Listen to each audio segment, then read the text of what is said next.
Minato was meant to be the strongest shinobi. What's going on, guys? It's your boy Trippy, and today I wanted to discuss and go over all of the evidence in the Naruto series that Minato was actually supposed to be the strongest shinobi in the series, and how this was kind of retconned out of the series as it progressed further. Before we get into that though, make sure to drop a like on the video and subscribe to the channel for more anime content. Alright, let's get into it. The first time we're kind of shown that Minato was supposed to be the strongest shinobi in the series is pretty much right in the beginning, when we're told that he defeated the Nine-Tails demon fox that attacked the village and sealed it inside of Naruto while sacrificing his life in the process. And when we actually do see this scene play out later on, we have Hiruzen, who pretty much says to just hold off the Nine-Tails until Minato is able to help. The entire time Hiruzen and the rest of the village is fighting the Nine-Tails, Hiruzen is just wondering where Minato is, and Hiruzen himself has statements that imply that he should be stronger than Minato and all of the other Kage ever. He has the God of Shinobi title and statements saying that he possesses superlative strength even compared to the other Hokage, as well as a databook translation stating that he is the strongest Hokage and revered as the Professor, with another part of the same databook page stating that he continues to be esteemed as the strongest Hokage of all time in the eyes of the people. And in a different databook scan it reads, training rigorously under the first Hashirama and the second Tobirama, in the end a man succeeded as the third Hokage, Sarutobi Hiruzen, showing his talent that surpassed the second from childhood, from mastering the 5 nature transformations to secret techniques and genjutsu.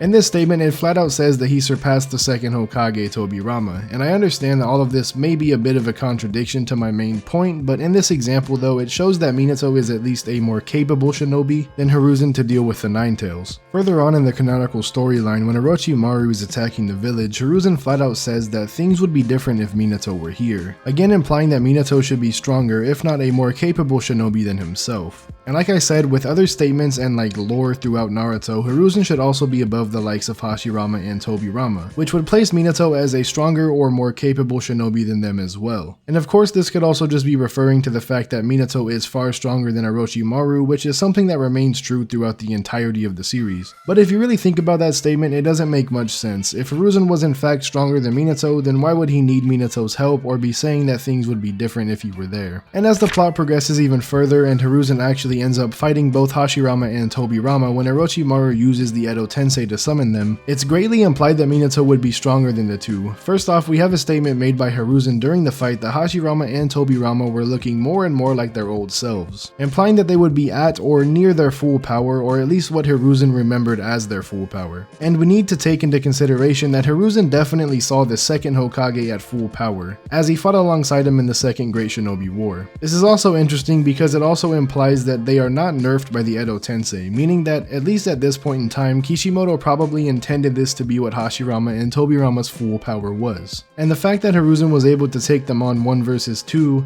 combined with the other evidence, really makes me think that Minato was intended to be stronger than all of them. This is further reinforced when Orochimaru tries to summon Minato to fight Hiruzen, and he starts pretty much having a panic attack at the thought of facing the 4th Hokage, so much so that he stops Orochimaru from completing the Edo Tensei summon on Minato. At the very least, I think that in the beginning of the series, Kishimoto definitely intended on Minato being the strongest shinobi. I can say this almost without a doubt, but as the series progressed and we learned more about Madara and his backstory with Hashirama, it only made sense to switch the narrative around and make Hashirama seem like the strongest shinobi ever. Madara was being set up as like the real big bad of the series, and his backstory was integral on him losing the fight to Hashirama. So in this case, having Minato be stronger than him would make almost no sense narratively, especially when all of the past Hokage returned into the story during the war arc. If this narrative of Minato being the strongest shinobi kept going, then he would have just ended the war as soon as he was on the battlefield. Like, Madara wouldn't have even been a challenge for someone that was stronger than Hiruzen, who took on both Hashirama and Tobirama at once, when they were near or at full strength. And on top of all that, giving him a KCM amp, the story would have been cut really short. Overall though, I do like how the story turned out, with Minato being an extremely strong shinobi but not the strongest. I like Hashirama as the strongest, and I love the whole dynamic he has with Madara. I know some people will call it like a plot hole, but it's definitely not a plot hole, as the power system was still pretty vague for its upper tier shinobi. If anything, it was just an idea of Kishimoto's early on to have the main character's dad be the strongest shinobi in the verse, then as the plot progressed he changed his mind. I don't know if you can even call this a retcon, as Minato is never flat out stated to be the strongest shinobi ever, it's just heavily implied early on. And as for even Hiruzen being the strongest ever, aside from the databook statements, everything in the story itself is also pretty vague on him being the the strongest, so obviously like every analysis on a series, take all of it with a grain of salt. But that's it for this video. I do hope you guys enjoyed. If you did, again, make sure to hit that like button, and if you want to see more Naruto content, make sure to check out some other videos on the channel and consider subscribing. If you think your friends would like this video, make sure to share it with them, and if you want to talk about Naruto or other anime related topics, be sure to join the Discord linked in the description. I also have a podcast with 2 other content creators in this space, Kamoy and Screenwriter's Perspective, so if that interests you, then also check that channel out as well. It'll be linked in the description. And as always, thanks for watching. Trippy out.